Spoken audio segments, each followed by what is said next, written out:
Hello everyone, welcome to Mr. Lee's Math Class Videos. I'm Mr. Lee. We're picking it up here in Chapter 11 of Math 1332, Section 11.4, Probability Basics. So what we've seen so far is a bunch of different counting techniques for how to count the number of ways that things can happen. So now we're going to take them and put them into probability perspective. Because now that we can more easily find the total number of ways, we can find probabilities of something occurring. What this really means, though, is that sometimes we're going to have to use those counting techniques to find probabilities. But before we do that, let's talk about the basics of probabilities and how we will determine how those work.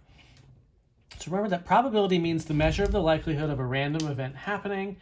If all scenarios are equally likely, this can be calculated by taking the number of ways something can occur and divided by the total number of different things that can happen. A probability of 0 means that nothing can, it can never happen. No, it's not possible. Probability of 1 means it's guaranteed to happen, and every other probability should be somewhere in between. So let's just start by taking a dice that you roll to kind of make some concepts. So you roll a single 12-sided dice, so it rolls from 1 through 12. Give the probability of the following things occurring. You roll an 11. So there are 12 total possible rolls. 11 is one of them. So if these are all equally likely, there is a 1 in 12 chance that you'll roll an 11, and because any other number will not be an 11. You can also combine groups together by giving a different kind of category that's not just one thing, but multiple things, like say B. You roll a number less than 8. So the numbers that are less than 8 are 1, 2, 3, 4, 5, 6, and 7. That is 7 different options that meet that criteria out of the 12 different rolls. So you can combine events like that together to find combined probabilities. And that's the idea here if one thing is happening. So I will leave C and D for you to practice. If it can be done with dice, it can also be done with cards. You're drawing a card from a standard 52 card deck. There's a picture here to the bottom right. Find the following probabilities. The probability you draw an ace. So if you have a picture, you can always count. You see 4 aces out of the 52 cards. So 4 out of 52, which can reduce to 1/13. I prefer leaving it as a fraction, but you can definitely put it in decimal form. If you would like, just take 1 divided by 13 and put it in your calculator.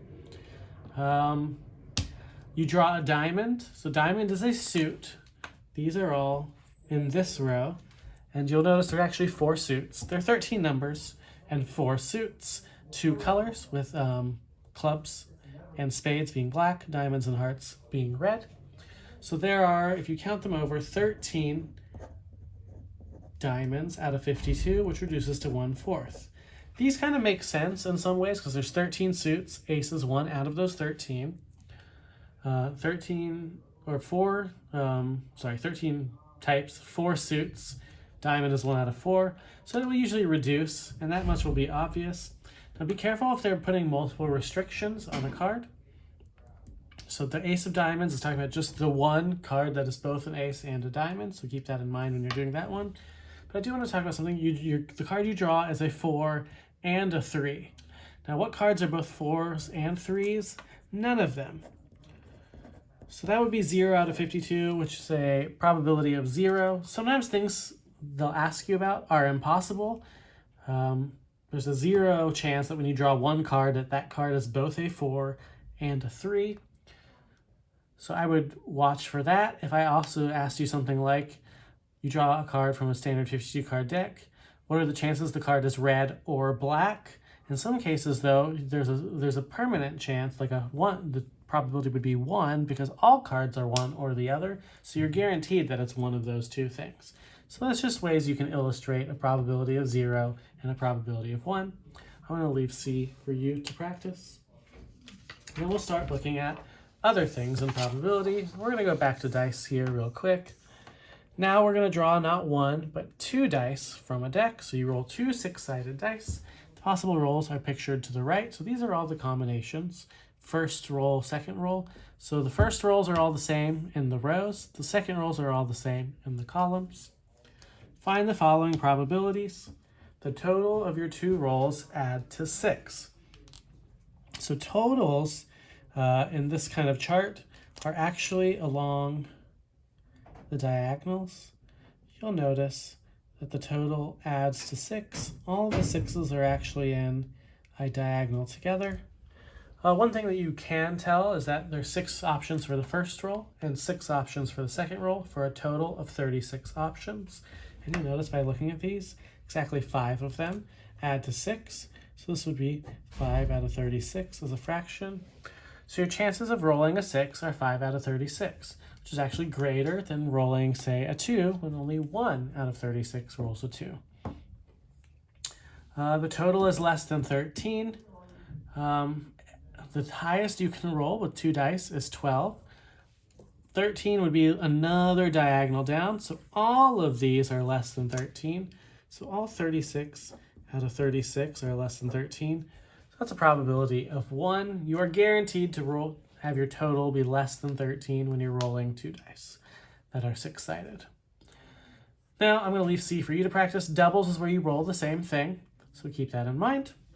Now finally, can you do this with a spinner? Sure. You spin the spinner to the right 1 time, find the following probabilities.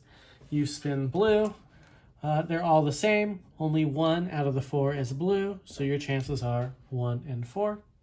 I'll leave you to try. You spin red or green because there are 2 options that you're merging together. And finally, you can also do this from a table. One of the major things I will tell you from a table is that you need this total column. If the total column is not already there, you should put the total column in yourself. So here's a table of men, women, Republican, Democrats, and total. So we can see how this will work in a problem. One person is selected from the table above. Find the following probabilities that the person is female. So there are 45 total females divided by 96 total people. And being Republican is very similar to that. The person is a female Republican. If you're trying to meet in both criteria, you have to look where they cross in the table. There are 17 female Republicans. It's still out of the 96 total because there's still 96 people you could have selected from this table. And here's another one. The person is an independent. If it's not a category up there, they don't exist in the table. Obviously, there are independents that exist in the real world, but not in this table. So 0 out of the 96 people are independent, which as a decimal can be 0. Now, I prefer fractions. Make sure to check if your homework asks you for in fraction form or in decimal form. And if you do, you can take the fractions and put them in the calculator.